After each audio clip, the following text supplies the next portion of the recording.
Welcome back, everybody. Coach A. Columbia here. Good to see you. My honor to talk to you tonight.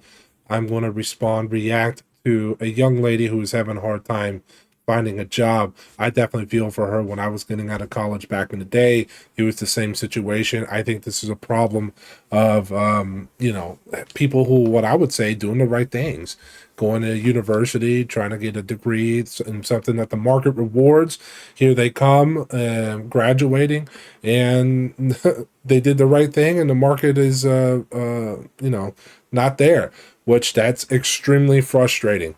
So I'm gonna stop bumbling. Let me hear what she has to say. We'll do a little chat, Few little minutes reaction. early to my third and final interview for a position, and I am a fresh graduate, and I just want to come on here and give a little bit of insight to that's so cute. You thought you were going to get the job and you Hmm. thought you were qualified to give people advice. Look what you got today. Yeah, for OmniTracks, I never heard of that. So marketing and communications. Yeah, so she probably, hopefully, she studied something in that, which I would say is a pretty decent track to get into. Yeah. If a human would have saw that, I'm definitely qualified at least to be spoken to once. I'm tired of unprofessional recruiters who call you and I'm going to pass your information along to the hiring manager. Make sure that you're looking out for an email. Never get an email. Never hear from anybody. I am tired of all of it. I'm tired of going on LinkedIn and seeing a post that was posted, not even kidding when I say this is no exaggeration, about 5 minutes ago. I'm tired of seeing them have over 100 applicants. I'm telling you right now, and 80% of those applicants are wildly, wildly out of scope for that position. I remember hiring for a few positions, and I kid you not. Let's say if there was 20 applicants, 15 of them were, let's say like a truck driver trying to apply for a project management role. It's just ridiculous. So I don't know about all that spam. I'm tired of going on job postings, reading job descriptions, and be like, yeah, I got this. Going to the end, 3 to 5 years of experience. Yeah, tough. Some of them even say internships don't count. Okay, so Right. And if you're I keep wanting to say kid, but if you're a college graduate, how's a college grad going to get three to 5 years? those 3 internships that I have that equate to over 2 years of experience on my resume, whether I did them or not, those don't count. Yeah, but I hard disagree with you there. If you're going to want them to count, then don't blow through, don't make that up. What? So that first clip, yeah, that was my first time getting to the final stage, the final interview. After sending in at least, I've applied to about 400 jobs in the last 2 months, 3 months, whatever. I started in October. 4 months. When I tell y'all I could have sworn I got that job, this lady walked me out to my car. We was sitting there, for an hour, not even really talking about the position, not even really talking about my experience, just talking. Being cool, just getting to know each other. What happened?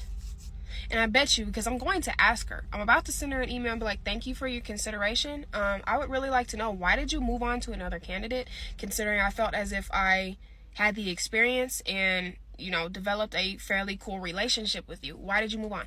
I can almost guarantee you she's going to say years of experience. I don't understand why it is so difficult for people who are fresh out of school to find something that's not fucking Subway. Yeah, and a few things here. This is where her inexperience comes into. So, number one, I would say, especially if there's anybody younger listening to this, I highly doubt it. It's probably me that's watching this. But nonetheless, okay, so a few things. Number one, it doesn't matter if she sat there and talked to you for an hour or two, just chatting it up. It doesn't matter. Trust no one, assume nothing. Secondly, also too, even if you totally line up, unfortunately, the young lady saying that, hey, I did have the experience, or this is what I studied, blah blah blah, right? I'm a good fit. Assume nothing until you have the job offer and you signed it and you have a start date.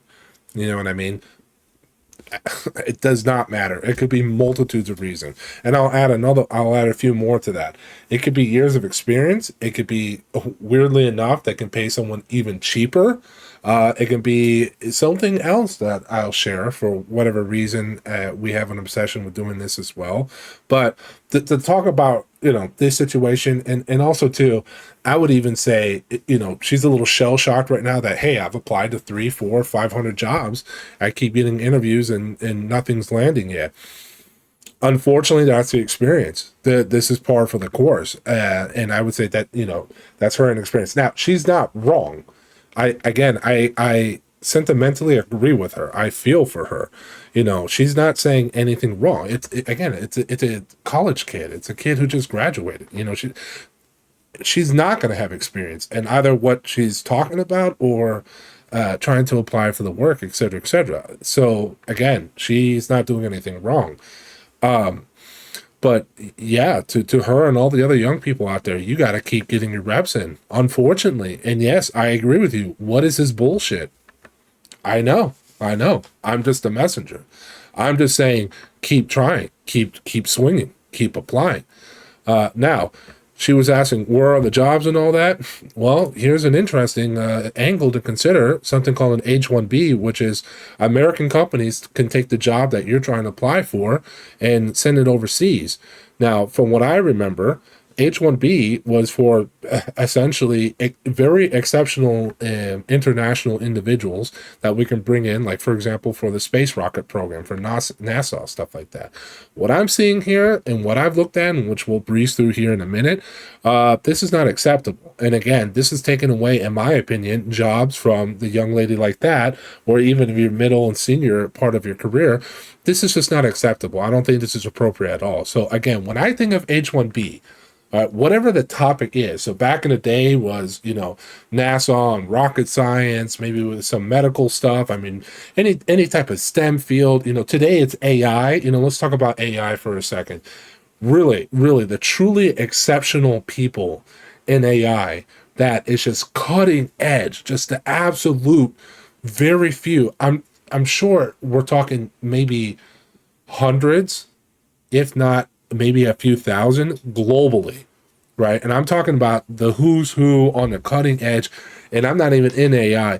If that's even the number, if you think about rocket scientists too, how many rocket scientists have you ever met? Again, real red-blooded rocket scientists that know what they're doing, years of experience, blah, blah, blah. Globally, again, you're talking a few thousand. You know what I'm saying? So on and so on and so on. Then I'm talking about the high tier, right? Now, if we're talking about entry-level people, well, we have how many universities here, and how many kids have probably studied, physical science and physics, and you know what I mean? So you look at this, Amazon, Infosys, like Infosys and Cognizant, they're consulting groups, and that they also do the contract work, right? If you look at some of the jobs, now I don't know if this is 100% accurate or if this is just like ripping jobs from the boards, but a program manager, an American can do that. A system test engineer, really, like that's the that's equivalent to a rocket scientist. That's equivalent to a big name in the AI field. Really? A systems engineer, software engineer? Look at here.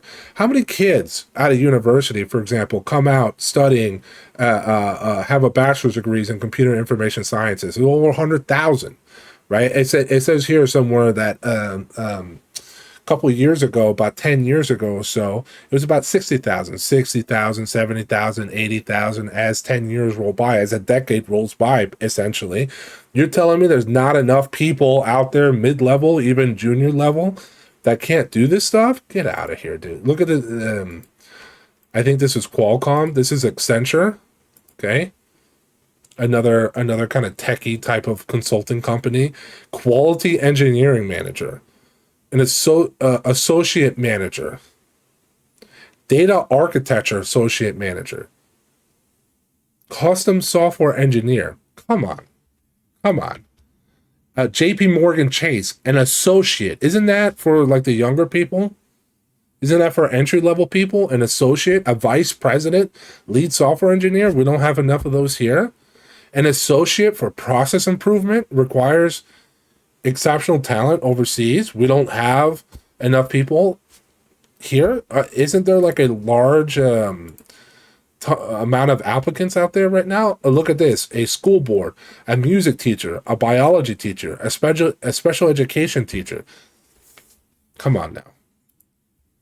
Come on now.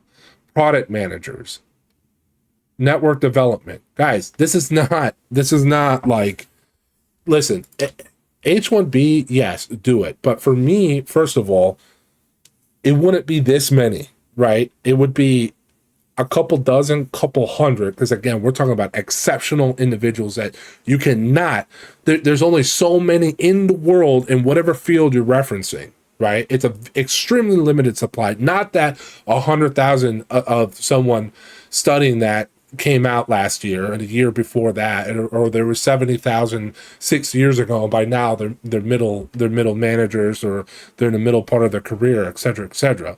Not that, right?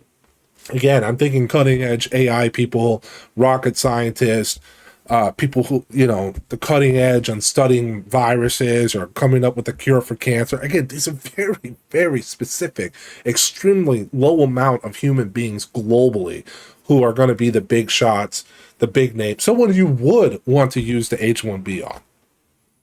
That can come in tomorrow and make massive impact through their experience or just through their extremely unique knowledge set, right?